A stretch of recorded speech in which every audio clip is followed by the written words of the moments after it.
comunicação. Vale a pena. Muito bom com a situação. Olá, verão está pertinho e quem não quer pegar uma praia, um bom bronzeado, curtir esse sol maravilhoso do Brasil? E para sua diversão ficar melhor ainda, a gente vai dar várias dicas para você evitar as doenças típicas desta época do ano. A doutora Gabriela Caparelli é dermatologista, tem muita dica interessante para conversar aqui com a gente. Muito obrigado, já veio outras vezes aqui, né, doutora? Sim, obrigada mais uma vez pelo convite.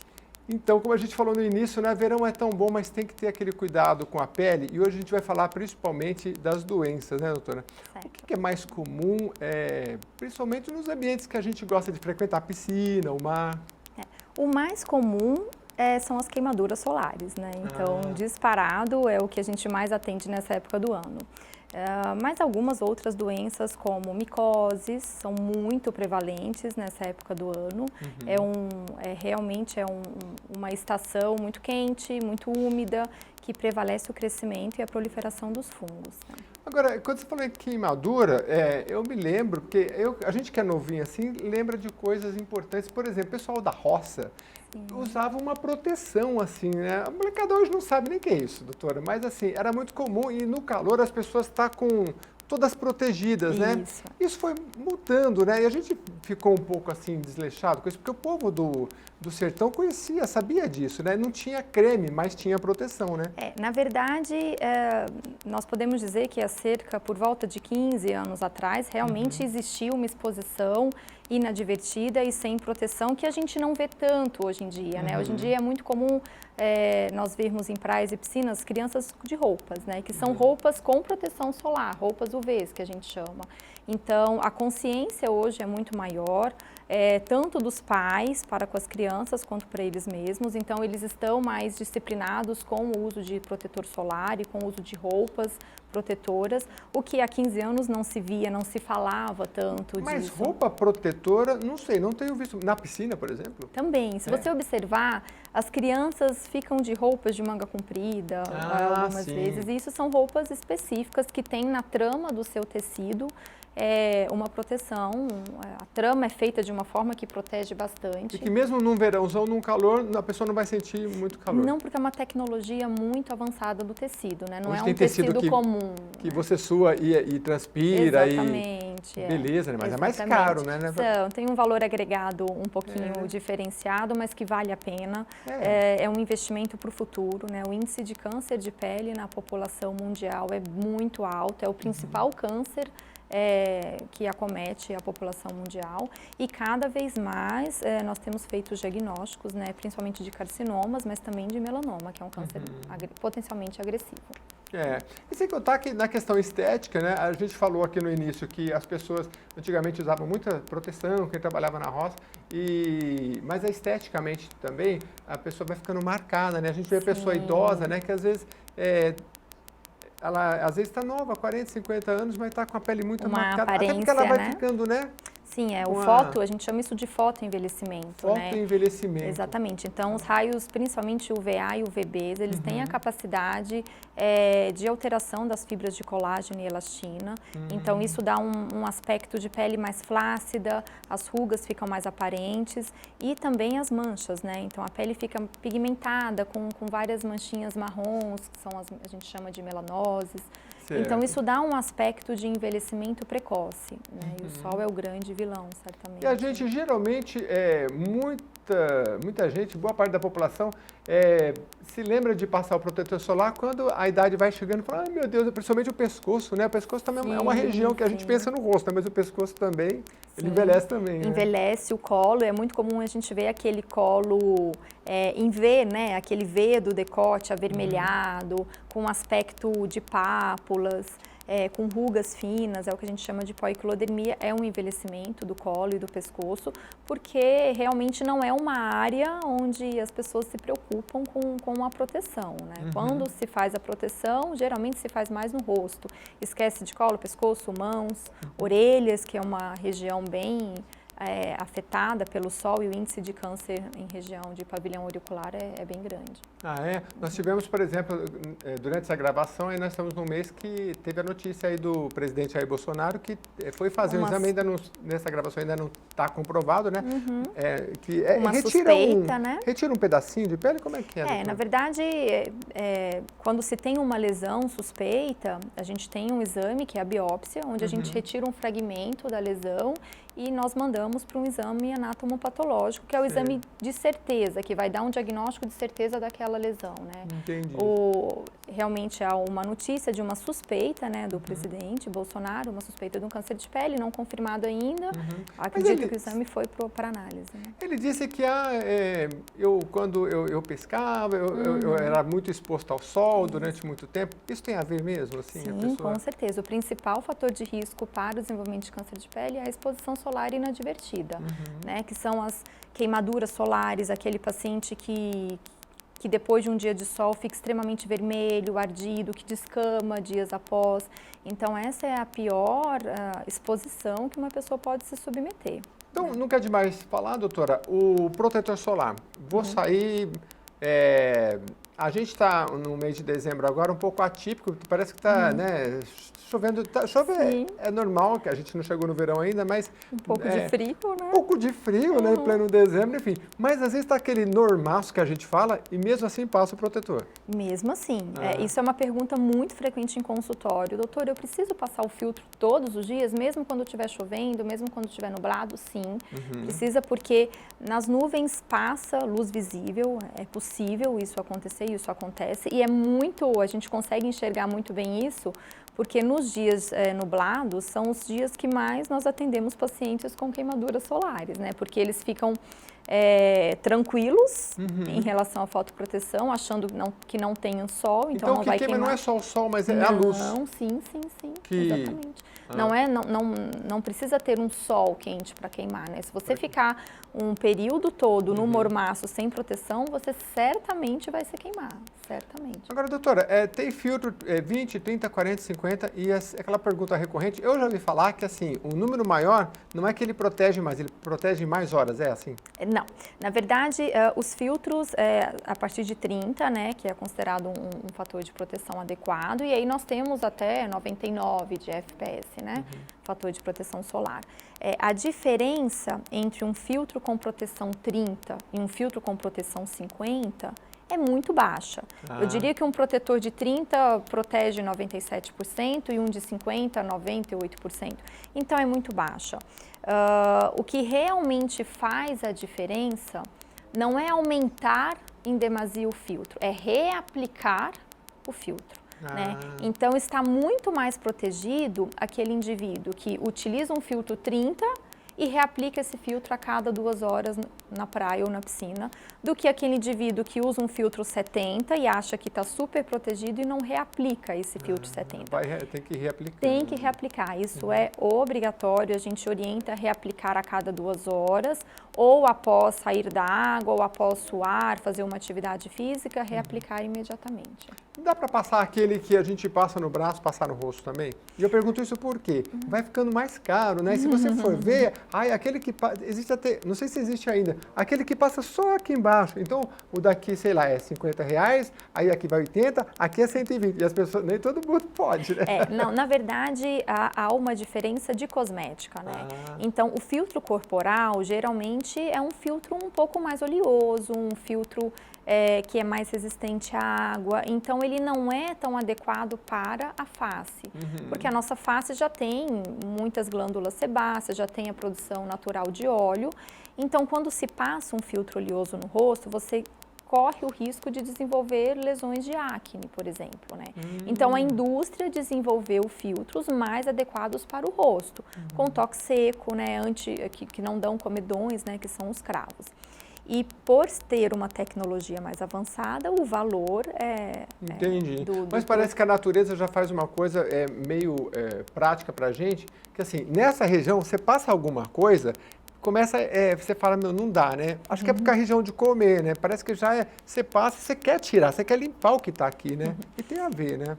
Às vezes, né, por passar, né, uma região da boca, então às vezes o produto pode inadvertidamente cair um pouco, né, na boca e o indivíduo não ficar confortável com isso. Por isso que tem esses cosméticos mais precisos, né, para essas regiões do rosto que são mais sensíveis e tudo mais, Exatamente. né? Muito importante. Bom, mas a gente está falando das doenças, doutora, vamos passar um pouquinho para falar da micose, porque essa é muito comum e é bom a sim. gente saber como manejar, né? Então, micose é uma doença de pele, cabelos e unhas, muito frequente na população, causada por fungos. Esses fungos podem estar presentes nas plantas, né, na natureza ou em animais. E ao entrar em contato com o organismo humano, os fungos se alimentam da queratina, da nossa pele. Né? Então, e essa queratina está presente nos cabelos, nas unhas e na própria pele. E a região mais comum de acometimento é a pele, principalmente de virilha, né? Então é muito comum. Os pés, então muito comum, os pés de atletas, frieiras, a descamação da sola dos pés. E geralmente o aparecimento ele se manifesta como lesões avermelhadas, descamativas, que tem o prurido, a coceira associado. Na pele, eventualmente, ela aparece até como uma borda muito bem delimitada, né? Uma lesão que a gente olha e tem até um certo desenho geográfico. Geralmente são lesões facilmente tratadas com antifúngicos tópicos, como cremes, loções, sprays. Em alguns casos, nós precisamos lançar mão de medicamentos orais. Né? Nas unhas também, micose é muito frequente. Mas para saber se tem ou não, eu vou olhar, vai estar coçando, vai estar vermelhinho, por exemplo, no meio do dedo é fácil, né? Geralmente descama um pouco a pele, né? Isso, fica aquela pele macerada, esbranquiçada, né? Então, geralmente é algo fácil Agora, de identificar. a senhora falou que é causado por fungos, né? E aí eu li que, assim, geralmente onde tem as dobrinhas, aí é só micose ou pode dar outro tipo de problema? Não, a gente tem diagnósticos diferenciais, né? Então, nas dobras, um certo confundimento para a população são as dermatites, Dermatites. né? Para o dermatologista, às vezes fica muito nítido o diagnóstico já na sala de exame, mas para o indivíduo, às vezes há um confundimento. É muito comum o paciente chegar com dermatite no consultório e achar que está com micose. Né? Tá. Porque são coisas parecidas. Coisas né? parecidas. E o pessoal que faz academia, ou corre, né? Também região das nádegas, a pessoa virilha, vai usar um ambiente de academia, senta, nem todo lugar o pessoal desinfecta, né? E aí você está suado. Tem gente que, eu já vi, por exemplo, tem talco líquido. E para os nossos atletas, não precisa ser atleta, né? Mas quem frequenta a academia e corre, doutora, o que é importante? Tá? Então, o importante é sempre deixar a região o mais seca possível. Então, saiu do banho, secar muito bem as dobras, secar muito bem entre os dedos. Se necessário, usar o secador no ar frio também ajuda. Os talcos em pós, o velho e bom amido de milho também ajuda. Amido de milho também Exatamente, ajuda. Algo bem caseiro. Deixa mais sequinho, diminui o atrito no local e isso diminui a chance de colonização por fungo. Importante também o cuidado com os pés, então sempre aplicar antes de calçar um pó antisséptico. Trocar os calçados diariamente, então a gente pede para fazer um rodízio do sapato. O sapato que utilizou hoje, não utilizar no outro dia. Isso é importante. Meu pai já dizia, vai trocando, meu filho. Isso, vai deixando arejado, deixa no sol, deixa tomar um ar. Isso é importante porque o fungo, como eu disse, ele sobrevive da nossa queratina. Então, se você deixa ele longe da nossa pele e lá descansando num ambiente arejado, ele não vai sobreviver, ele vai morrer, né? Então, por isso que é importante, e seu pai tinha razão. Interessante. E ele também não gostava quando a molecada deixava os tênis lá tudo no quarto, né? E ele jogava pela janela. Né? Então, agora eu sei o porquê. Micose, eu acho que é uma dentro das doenças que a gente está falando aqui no verão, ela é muito importante, mas tem outras também, doutora. Aqui tem uma questão de emprestar roupas, toalhas, maquiagem, pente, né? E até chinelos, né? Não deve ser feito assim. A gente vai passear, a molecada fala, não, presta o chinelo, sabe? Só toalha, né? O pessoal usa, né? Evitar, porque imagina que o paciente, o indivíduo, ele está com uma lesão ativa, está com fungo no pé, em grande quantidade. Ele usa aquele sapato e empresta imediatamente para o colega. Aquele colega, ao calçar, ele vai ainda entrar em contato com um fungo que ainda está vivo. E aquele fungo vai se aproveitar da queratina do novo indivíduo. Então, realmente evitar, porque a gente nunca sabe quem está tratando, quem tem, quem não tem. Manter as suas coisinhas limpas e separadas, exatamente, higienizadas. De uso pessoal. Perfeito. Agora, a senhora falou de micose no cabelo também? Sim, né? Nós temos as micoses de couro cabeludo, né? Que fazem o no cabelo couro cabeludo cair. aqui que vai dar uma... E vai fazer o descamar. cabelo, e pode até perder o cabelo, né? O cabelo pode fraturar, tonsurar, que a gente chama, deixando falhas no couro cabeludo, né? Então, Aliás, hoje tem protetor de sol para cabelo, né, doutora? Tem de tudo hoje a hoje, gente né? acha, É indicado isso também? para proteger o fio é adequado, né? Um bom Que chique, hidratante né? Vai lá na também. praia e passa Não o é? protetor. Mulherada acho que deve gostar muito, né? Gosta, Porque... elas são assíduas. porque também gastam dinheiro lá para cuidar do cabelo. Aí vai para a praia, o sol ele vai... Não Vai sei ressecar, se vai ressecar, danificar, né? o cloro, o sal, a areia. Um creme vale a pena. Sim. Bom, a gente colocou aqui... uma outra coisa importante. A gente falou um pouco das piscinas, mas também tem a questão da areia e do tal do bicho geográfico. O bicho já não é um nome bom, geográfico, então eu fiquei bem curioso. Doutor.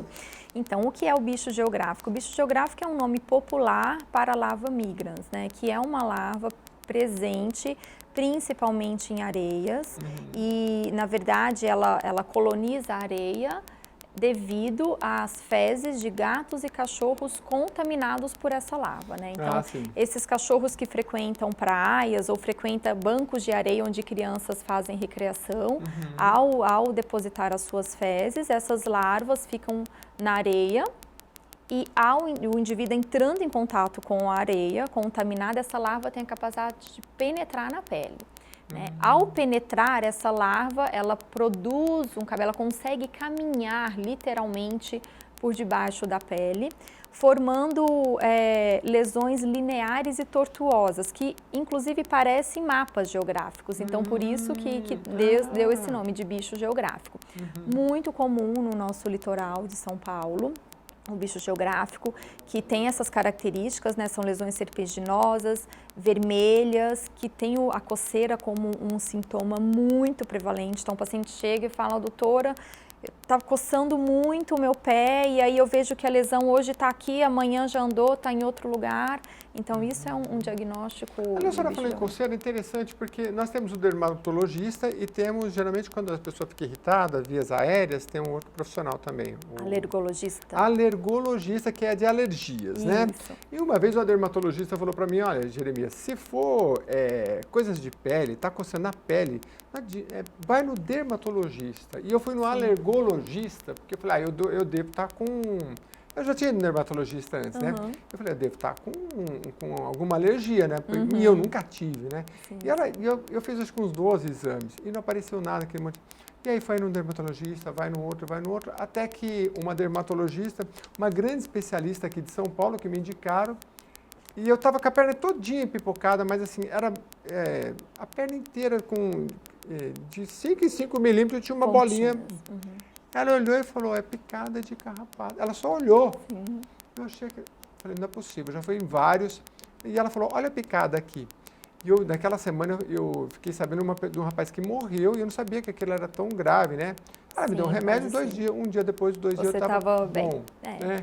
Mas é assim, nem todos os outros especialistas que eu passei não conseguiram identificar. A dermatologia é uma especialidade, é muito específica. As lesões de pele realmente demandam um estudo muito grande, porque elas se parecem em uma lesão, pode ter vários diagnósticos diferenciais, né? Então, por isso que é importante um especialista. É um bichinho que separa. E a gente já está falando das doenças do verão, né? Mas é muito comum, doutora, a gente, parque também, a gente senta no banquinho e começa a ler um livro, pronto, daqui a pouco dá aquele, né?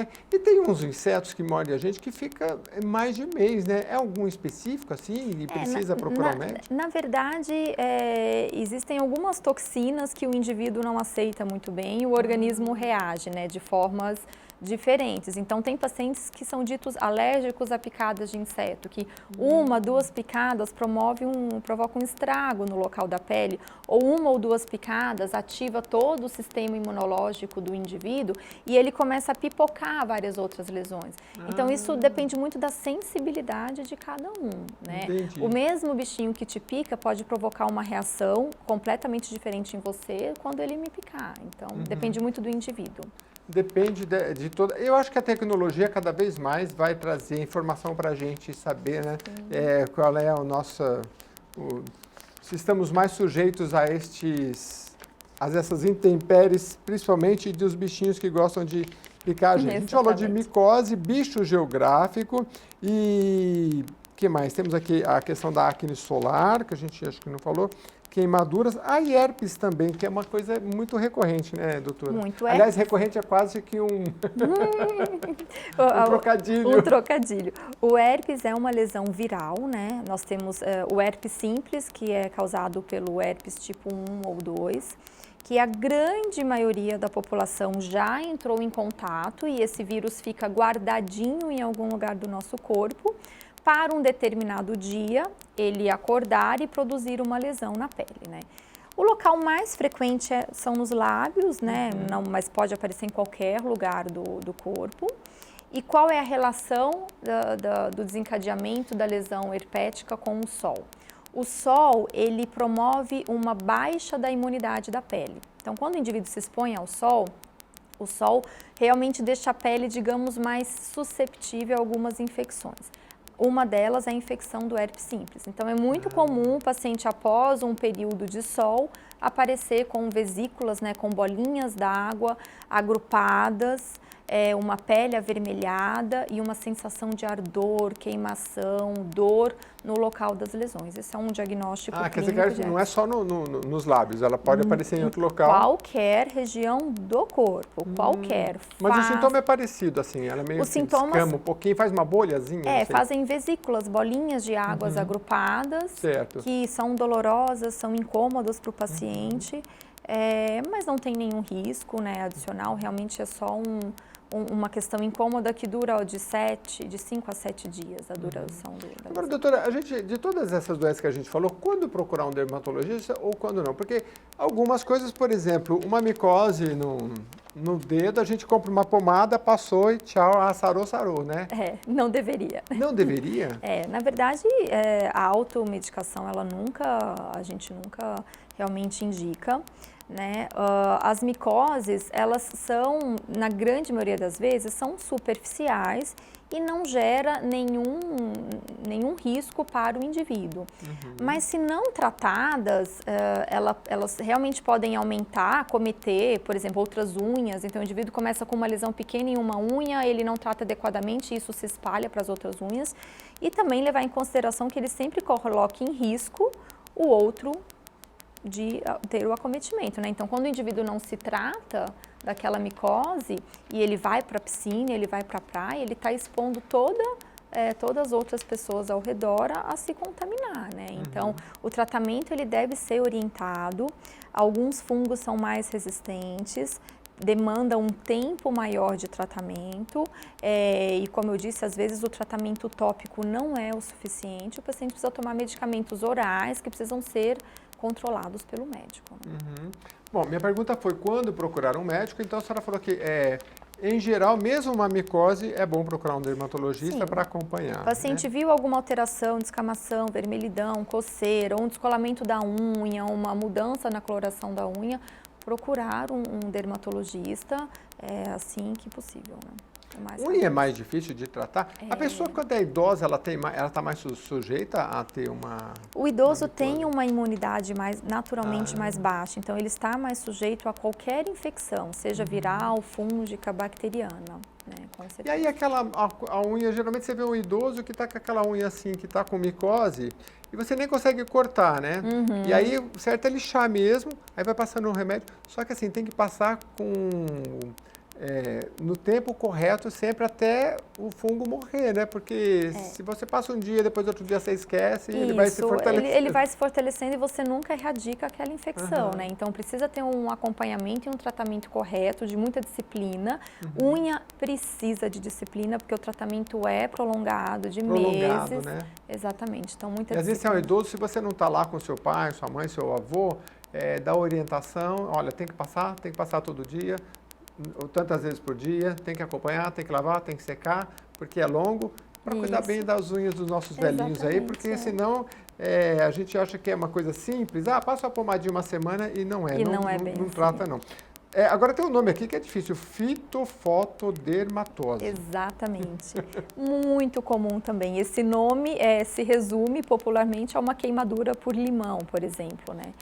Então, fito, que vem da natureza, foto do sol, e dermatose, doença de pele. Então, o povo que gosta de tomar uma caipirinha e cai na pele. Cai na pele, não toma o cuidado de lavar e, ao se expor ao sol, ocorre uma reação local e uma queimadura, né? Então, o paciente, às vezes, chega, inclusive, com bolhas, né, nas mãos ou no local que realmente aquela planta ou aquela fruta encostou. Mais comum é limão, laranja, tangerina, figo, são realmente frutas que podem desencadear lesões de pele ao entrar em contato com o sol. Então, o que a gente orienta entrou em contato, lavar com água e sabão, não adianta lavar só com água, tem que lavar, tirar aquele excesso do sumo da fruta que fica na pele, passar filtro solar e evitar a exposição solar. E geralmente quando cai o limão, você está no sol, a pele fica um pouquinho mais escura, né? Isso, porque essa é a reação, né? Mas ela volta, não? Volta. Tá. Porque antigamente o pessoal tinha medo, né? Não deixa cair no rosto, você vai ficar com o rosto manchado o resto da vida. Não é assim também. O resto da vida não, mas mancha,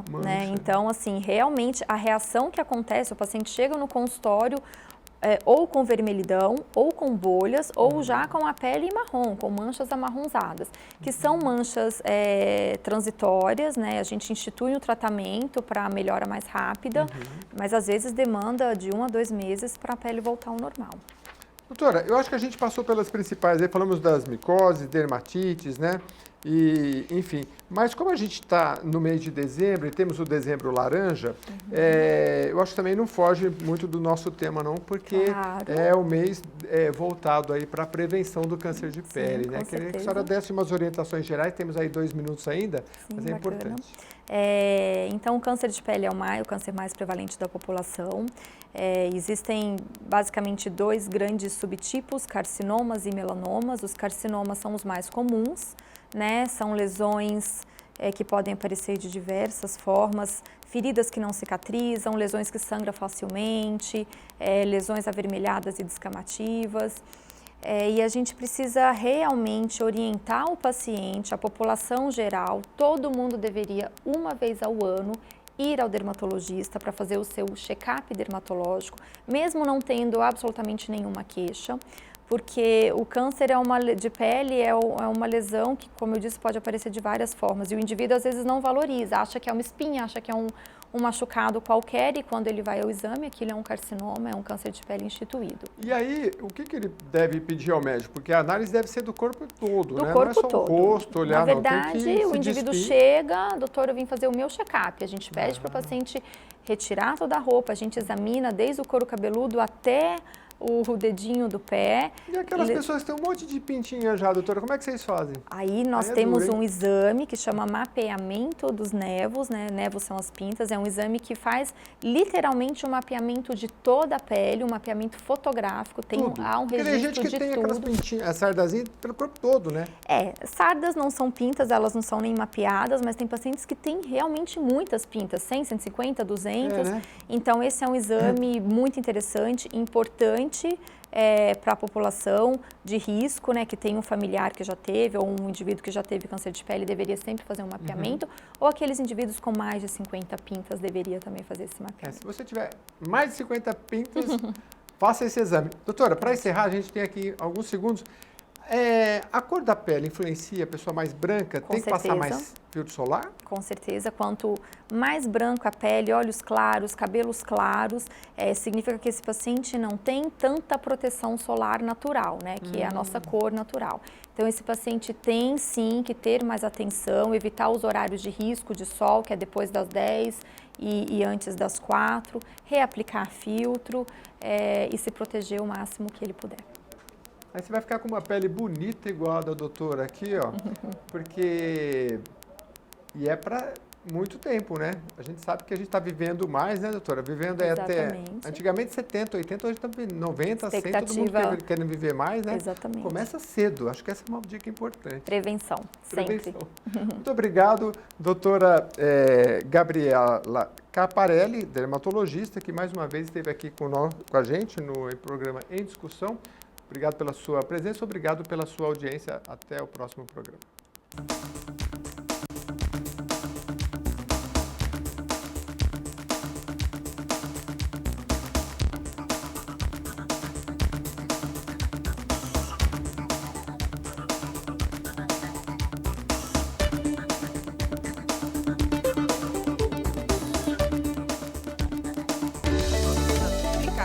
Vale a pena. Eu tô com a situação.